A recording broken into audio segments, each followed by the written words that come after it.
এই মাদারচোদ ভণ্ড বাউলেরা বলে আল্লাহ নাকি সূরা নাসের মধ্যে নাচতে বলছে। কত বড় হারামি, কত বড় বেয়াদব, এরা কত বড় খারাপ হইলে এইসব কথা বলতে পারে। আবার কিছু কিছু মুসলমান নামের কলঙ্ক আছে, এরা না ওদের আবার পক্ষ নেয়। হ্যাঁ, ওদের আবার পক্ষ নেয়। ইমান আছে, কোনো ইমান আছে?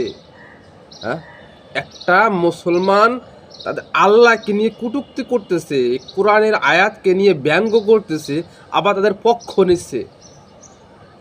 ওদেরকে যথাস্থানে যেখানে এইসব কথা বলে ওখানে কি কোনো মুসলমান নাই? কোনো মুসলমান ওকে ধরে দেয় না কে, ডলা দেয় না কে?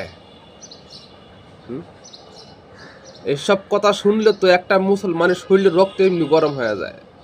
আবার তাদের পক্ষে নাও, তাদের সাপোর্টে কথা বলো।